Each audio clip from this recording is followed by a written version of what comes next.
로마서 9장. 나는 그리스도 안에서 참말을 하고 거짓말을 하지 않습니다. 내 양심이 성령을 힘입어서 이것을 증언하여 줍니다. 나에게는 큰 슬픔이 있고 내 마음에는 끊임없는 고통이 있습니다. 나는 육신으로 내 동족인 내 결례를 위하는 일이면 내가 저주를 받아서 그리스도에게서 끊어질지라도 달게 받겠습니다. 내 동족은 이스라엘 백성입니다. 그들에게는 하나님의 자녀로서의 신분이 있고 하나님을 모시는 영광이 있고 하나님과 맺은 언약들이 있고 율법이 있고 예배가 있고 하나님의 약속들이 있습니다. 족장들은 그들의 조상이요 그리스도도 육신으로는 그들에게서 태어나셨습니다. 그는 만물 위에 계시며 영원토록 찬송을 받으실 하나님이십니다. 아멘. 그러나 하나님의 약속의 말씀이 패했다고는 할 수 없습니다. 이스라엘에게서 태어난 사람이라고 해서 다 이스라엘 사람이 아니고 아브라함의 자손이라고 해서 다 그의 자녀가 아닙니다. 다만 이삭에게서 태어난 사람만을 너의 자손이라고 부르겠다 하셨습니다. 이것은 곧 육신의 자녀가 하나님의 자녀가 되는 것이 아니라 약속의 자녀가 참자손으로 여겨지리라는 것을 뜻합니다. 그 약속의 말씀은 내년에 내가 다시 올 때쯤에는 사라에게 아들이 있을 것이다 한 것입니다. 그뿐만 아니라 리브가도 우리 조상 이삭 한 사람에게서 쌍둥이 아들을 수태하였는데 그들이 태어나기도 전에 무슨 선이나 악을 행하기도 전에 택하심이라는 원리를 따라 세우신 하나님의 계획이 살아있게 하시려고 또 이러한 일이 사람의 행위에 근거하는 것이 아니라 부르시는 분께 달려있음을 나타내시려고 하나님께서 리브가에게 말씀하시기를 형이 동생을 섬길 것이다 하셨습니다. 이것은 성경에 기록한 바 내가 야곱을 사랑하고 에서를 미워하였다 한 것과 같습니다. 그러면 우리가 무엇이라고 말을 해야 하겠습니까? 하나님 불공평하신 분이라는 말입니까? 그럴 수 없습니다. 하나님께서 모세에게 말씀하시기를 내가 긍휼히 여길 사람을 긍휼히 여기고 불쌍히 여길 사람을 불쌍히 여기겠다 하셨습니다. 그러므로 그것은 사람의 의지나 노력에 달려있는 것이 아니라 하나님의 자비에 달려 있습니다. 그래서 성경에 바로를 두고 말씀하시기를 내가 이 일을 하려고 너를 세웠다. 곧 너로 말미암아 내 능력을 나타내고 내 이름을 온 땅에 전파하게 하려는 것이다 하셨습니다. 그러므로 하나님께서는 긍휼히 여기시고자 하는 사람을 긍휼히 여기시고 완악하게 하시고자 하는 사람을 완악하게 하십니다. 그러면 그대는 내게 이렇게 말할 것입니다. 그렇다면 어찌하여 하나님께서는 사람을 책망하시는가? 누가 하나님의 뜻을 거역할 수 있다는 말인가? 오 사람아, 그대가 무엇이기에 하나님께 감히 말대답을 합니까? 만들어진 것이 만드신 분에게 어찌하여 나를 이렇게 만들었습니까? 하고 말할 수 있습니까? 토기장녀에게 흙 한 덩이를 둘로 나누어서 하나는 귀한 데 쓸 그릇을 만들고 하나는 천한 데 쓸 그릇을 만들 권리가 없겠습니까? 하나님께서 하신 일도 마찬가지입니다. 하나님께서 진노하심을 보이시고 권능을 알리시기를 원하시면서도 멸망받게 되어 있는 진노의 대상들에 대하여 꾸준히 참으시면서 너그럽게 대해주시고 영광을 받도록 예비하신 자비의 대상들에 대하여 자기의 풍성하신 영광을 알리시고자 하셨더라도 어떻다는 말입니까? 하나님께서는 우리를 부르시되 유대 사람 가운데서만이 아니라 이방 사람 가운데서도 부르셨습니다. 그것은 하나님이 호세아의 글 속에서 하신 말씀과 같습니다. 나는 내 백성이 아닌 사람을 내 백성이라고 하겠다. 내가 사랑하지 않던 백성을 사랑하는 백성이라고 하겠다. 너희는 내 백성이 아니다 하고 말씀하신 그곳에서 그들은 살아계신 하나님의 자녀라고 일컬음을 받을 것이다. 그리고 또 이사야는 이스라엘을 두고 이렇게 외쳤습니다. 이스라엘 자손의 수가 바다의 모래와 같이 많을지라도 남은 사람만이 구원을 얻을 것이다. 주님께서는 그 말씀하신 것을 온전히 그리고 조속히 온 땅에서 이루실 것이다. 그것은 또한 이사야가 미리 말한 바 만군의 주님께서 우리에게 씨를 남겨주지 않으셨더라면 우리는 소돔과 같이 되고 고모라와 같이 되었을 것이다 한 것과 같습니다. 그러면 우리가 무엇이라고 말해야 하겠습니까? 의를 추구하지 않는 이방 사람들이 의를 얻었습니다. 그것은 믿음에서 난 의입니다. 그런데 이스라엘은 의의 율법을 추구하였지만 그 율법에 이르지 못하였습니다. 어찌하여 그렇게 되었습니까? 그들은 믿음에 근거하여 의에 이르려고 한 것이 아니라 행위에 근거하여 의에 이르려고 했기 때문입니다. 그들은 걸림돌에 걸려 넘어진 것입니다. 그것은 성경에 기록한 바와 같습니다. 보아라, 내가 시온에 부딪히는 돌과 걸려 넘어지게 하는 바위를 둔다. 그러나 그를 믿는 사람은 부끄러움을 당하지 않을 것이다. 10장. 형제자매 여러분, 내 마음의 간절한 소원과 내 동족을 위하여 하나님께 드린 내 기도의 내용은 그들이 구원을 얻는 일입니다. 나는 증언합니다. 그들은 하나님을 섬기는 데 열성이 있습니다. 그러나 그 열성은 올바른 지식에서 생긴 것이 아닙니다. 그들은 하나님의 의를 알지 못하고 자기 자신들의 의를 세우려고 힘을 씀으로써 하나님의 의에는 복종하지 않게 되었습니다. 그러므로 그리스도는 율법의 끝마침이 되셔서 모든 믿는 사람에게 의가 되어주셨습니다.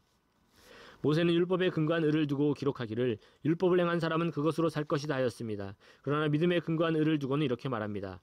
너는 마음속으로 누가 하늘에 올라갈 것이냐 하고 말하지 말아라. 그것은 그리스도를 끌어내리는 것입니다.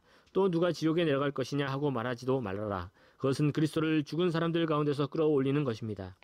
그러면 그것은 무엇을 뜻합니까? 하나님의 말씀은 내게 가까이 있다. 내 입에 있고 내 마음에 있다 하는 말씀이 있습니다. 이것은 우리가 전파하는 믿음의 말씀입니다. 당신이 만일 예수는 주님이라고 입으로 고백하고 하나님께서 그를 죽은 사람들 가운데서 살리신 것을 마음으로 믿으면 구원을 얻을 것입니다. 사람은 마음으로 믿어서 의에 이르고 입으로 고백해서 구원에 이르게 됩니다. 성경은 그를 믿는 사람은 누구나 부끄러움을 당하지 않을 것이다 하고 말합니다. 유대 사람이나 그리스 사람이나 차별이 없습니다. 그는 모든 사람에게 똑같이 주님이 되어주시고 그를 부르는 모든 사람에게 풍성한 은혜를 내려주십니다. 주님의 이름을 부르는 사람은 누구든지 구원을 얻을 것입니다. 그런데 사람들은 자기들이 믿은 적이 없는 분을 어떻게 부를 수 있겠습니까? 또 들은 적이 없는 분을 어떻게 믿을 수 있겠습니까? 선포하는 사람이 없으면 어떻게 들을 수 있겠습니까? 보내심을 받지 않았는데 어떻게 선포할 수 있겠습니까? 성경에 기록한 바 기쁜 소식을 전하는 이들의 발걸음이 얼마나 아름다우냐 한 것과 같습니다. 그러나 모든 사람이 다 복음에 순종한 것은 아닙니다. 이사야는 주님, 우리가 전한 소식을 누가 믿었습니까? 하고 말하였습니다. 그러므로 믿음은 들음에서 생기고 들음은 그리스도를 전하는 말씀에서 비롯됩니다. 그러면 내가 묻습니다. 그들은 들을 일이 없습니까? 물론 그렇지 않습니다. 성경 말씀에 그들의 목소리가 온 땅에 퍼지고 그들의 말이 땅끝까지 퍼졌다 하였습니다. 내가 다시 묻습니다. 이스라엘이 알지 못하였습니까? 이에 대하여 하나님께서 먼저 모세를 통하여 이렇게 말씀하셨습니다. 나는 내 백성이 아닌 사람들로 너희의 질투심을 일으키고 미련한 백성들로 너희의 분노를 자아내겠다. 또한 이사야는 매우 담대하게 이렇게 말씀을 전하였습니다. 나를 찾지 않는 사람들을 내가 만나주고 나를 구하지 않는 사람들에게 내가 나타났다. 또한 이사야는 하나님께서 이스라엘을 보고 복종하지 않고 거역하는 백성에게 나는 온종일 내 손을 내밀었다 하신 말씀을 선포하였습니다. 11장. 그러면 내가 묻습니다. 하나님께서 자기 백성을 버리신 것은 아닙니까? 그럴 수 없습니다. 나도 이스라엘 사람이요 아브라함의 후손이요 베냐민 지파에 속한 사람입니다. 하나님께서는 미리 아신 자기 백성을 버리지 않으셨습니다. 여러분은 성경에 엘리야를 두고 하신 말씀을 알지 못합니까? 그가 이스라엘을 고발하여 하나님께 이렇게 호소하였습니다. 주님, 그들은 주님의 예언자들을 죽이고 주님의 제단들을 헐어버렸습니다. 남은 것은 나 혼자밖에 없는데 그들은 내 목숨마저 찾고 있습니다. 그런데 하나님께서는 그에게 어떻게 대답하셨습니까? 내가 바알에게 무릎을 꿇지 않은 사람 7,000명을 내 앞에 남겨두었다 하셨습니다. 이와 같이 지금 이 시기에도 은혜로 택하심을 입은 사람들이 남아있습니다. 은혜로 된 것이면 행위에 근거한 것이 아닙니다. 그렇지 않으면 그 은혜는 이미 은혜가 아닙니다. 그러면 무슨 결과가 생겼습니까? 이스라엘 백성은 찾던 것을 얻지 못하였지만 택하심을 받은 사람들은 그것을 얻었습니다.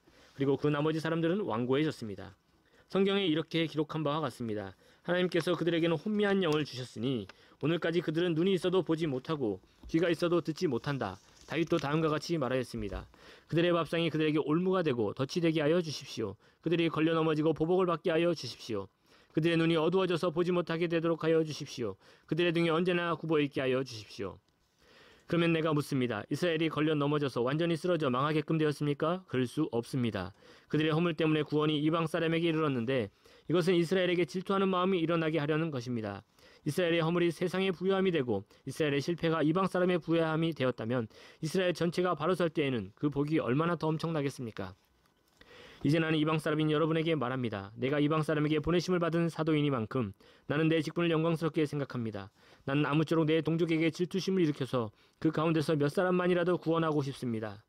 하나님께서 그들을 버리심이 세상과의 화해를 이루는 것이라면 그들을 받아들이심은 죽은 사람들 가운데서 살아나는 삶을 주심이 아니고 무엇이겠습니까? 만물로 바치는 빵 반죽 덩이가 거룩하면 남은 온 덩이도 그러하고 뿌리가 거룩하면 가지도 그러합니다. 그런데 참 올리브 나무 가지들 가운데서 얼마를 잘라내시고서 그 자리에다 도로 올리브 나무인 그대를 접붙여 주셨기 때문에 그대가 참 올리브 나무의 뿌리에서 올라오는 양분을 함께 받게 된 것이면 그대는 본래의 가지들을 향하여 우쭐대지 말아야 합니다. 비록 그대가 우쭐댈지라도 그대가 뿌리를 지탱하는 것이 아니라 뿌리가 그대를 지탱한다는 것을 명심해야 합니다. 그러므로 본래의 가지가 잘려나간 것은 그 자리에 내가 접붙임을 받게 하시려는 것이었다 하고 그대는 말해야 할 것입니다. 옳습니다. 그 가지들이 잘린 것은 믿지 않은 탓이고 그대가 그 자리에 붙어있는 것은 믿었기 때문입니다. 그러니 교만한 마음을 품지 말고 도리어 두려워하십시오. 하나님께서 본래의 가지들을 아끼지 않으셨으니 접붙은 가지도 아끼지 않으실 것입니다. 그러므로 하나님의 인자하심과 준엄하심을 생각해 보십시오. 하나님은 넘어진 사람들에게는 준엄하십니다. 그러나 그대가 하나님의 인자하심에 머물러 있으면 하나님이 그대에게 인자하게 대하실 것입니다. 그렇지 않으면 그대도 잘릴 것입니다. 그러나 믿지 않았던 탓으로 잘려나갔던 가지들이 믿게 되면 그 가지들도 접붙임을 받게 될 것입니다. 하나님께서는 그들을 다시 접붙이실 수 있습니다. 그대가 본래 돌 올리브 나무에서 잘려서 그 본성을 거슬러 참 올리브 나무에 접붙임을 받았다면 본래 붙어있던 이 가지들이 제 나무에 다시 접붙임을 받는 것이야 얼마나 더 쉬운 일이겠습니까? 형제자매 여러분, 나는 여러분이 이 신비한 비밀을 알기를 바랍니다. 그것은 여러분이 스스로 현명하다고 생각하는 일이 없게 하려는 것입니다. 그 비밀은 이러합니다. 이방 사람의 수가 다 찰 때까지 이스라엘 사람들 가운데서 일부가 완고해진 대로 있으리라는 것과 온 이스라엘이 구원을 받게 되리라는 것입니다. 그것은 성경에 이렇게 기록되어 있는 바와 같습니다. 구원하시는 분이 시온에서 오실 것이니 야곱에게서 경건하지 못함을 제거하실 것이다. 이것은 그들과 나 사이의 언약이니 내가 그들의 죄를 없앨 때에 이루어질 것이다. 복음의 관점에서 판단하면 이스라엘 사람들은 여러분이 잘 자라고 하나님의 원수가 되었지만 택하심을 받았다는 관점에서 판단하면 그들은 조상 덕분에 하나님의 사랑을 받는 사람들입니다. 하나님께서 주시는 고마운 선물과 부르심은 철회되지 않습니다. 전에 하나님께 순종하지 않던 여러분이 이제 이스라엘 사람의 불순종 때문에 하나님의 자비를 잊게 되었습니다. 이와 같이 지금은 순종하지 않고 있는 이스라엘 사람들도 여러분이 받은 그 자비를 보고 회개하여 마침내는 자비하심을 잊게 될 것입니다. 하나님께서 모든 사람을 순종하지 않는 상태에 가두신 것은 그들에게 자비를 베푸시려는 것입니다. 하나님의 부유하심은 어찌 그리 크십니까? 하나님의 지혜와 지식은 어찌 그리 깊고 깊으십니까? 그 어느 누가 하나님의 판단을 헤아려 알 수 있으며 그 어느 누가 하나님의 길을 더듬어 찾아낼 수 있겠습니까? 누가 주님의 마음을 알았으며 누가 주님의 좋은 자가 되었습니까? 누가 먼저 무엇을 드렸기에 주님의 답례를 바라겠습니까? 만물이 그에게서 나고 그로 말미암아 있고 그를 위하여 있습니다. 그에게 영광이 세세히 있기를 빕니다. 아멘. 12장 형제자매 여러분, 그러므로 나는 하나님의 자비하심을 힘입어 여러분에게 권합니다. 여러분의 몸을 하나님께서 기뻐하실 거룩한 산 제물로 드리십시오. 이것이 여러분이 드릴 합당한 예배입니다. 여러분 이 시대의 풍조를 본받지 말고 마음을 새롭게 함으로 변화를 받아서 하나님의 선하시고 기뻐하시고 완전하신 뜻이 무엇인지를 분별하도록 하십시오. 나는 내가 받은 은혜를 힘입어서 여러분 각 사람에게 말합니다. 여러분 스스로 마땅히 생각해야 하는 것 이상으로 생각하지 말고 하나님께서 각 사람에게 나누어 주신 믿음의 분량대로 분수에 맞게 생각하십시오. 한 몸에 많은 지체가 있으나 그 지체들이 다 같은 일을 하는 것이 아닙니다. 이와 같이 우리도 여럿이지만 그리스도 안에서 한 몸을 이루고 있으며 각 사람은 서로 지체입니다. 하나님께서 우리에게 주신 은혜를 따라 우리는 저마다 다른 신령한 선물을 가지고 있습니다. 가령 그것이 예언이면 믿음의 정도에 맞게 예언할 것이요, 섬기는 일이면 섬기는 일에 힘써야 합니다. 또 가르치는 사람이면 가르치는 일에, 권면하는 사람이면 권면하는 일에 힘쓸 것이요, 나누어주는 사람은 순수한 마음으로, 지도하는 사람은 열성으로, 자선을 베푸는 사람은 기쁜 마음으로 해야 합니다. 사랑에는 거짓이 없어야 합니다. 악한 것을 미워하고 선한 것을 굳게 잡으십시오. 형제의 사랑으로 서로 다정하게 대하며 존경하기를 서로 먼저 하십시오. 열심을 내어서 부지런히 일하며 성령으로 뜨거워진 마음을 가지고 주님을 섬기십시오. 소망을 품고 즐거워하며 환난을 당할 때 참으며 기도를 꾸준히 하십시오. 성도들이 쓸 것을 공급하고 손님 대접하기를 힘쓰십시오. 여러분을 박해하는 사람들을 축복하십시오. 축복을 하고 저주를 하지 마십시오. 기뻐하는 사람들과 함께 기뻐하고 우는 사람들과 함께 우십시오. 서로 한 마음이 되고 교만한 마음을 품지 말고 비천한 사람들과 함께 사귀고 스스로 지혜가 있는 체 하지 마십시오. 아무에게도 악을 악으로 갚지 말고 모든 사람이 선하다고 생각하는 일을 하려고 애쓰십시오. 여러분 쪽에서 할 수 있는 대로 모든 사람과 더불어 화평하게 지내십시오. 사랑하는 여러분 스스로 원수를 갚지 말고 그 일은 하나님의 진노하심에 맡기십시오. 성경에도 기록하기를 원수 갚는 것은 내가 할 일이니 내가 갚겠다 하고 주님께서 말씀하신다 하였습니다. 내 원수가 줄이거든 먹을 것을 주고 그가 목말라거든 마실 것을 주어라. 그렇게 하는 것은 내가 그의 머리 위에다가 숯불을 쌓는 셈이 될 것이다 하였습니다. 악에게 지지 말고 선으로 악을 이기십시오.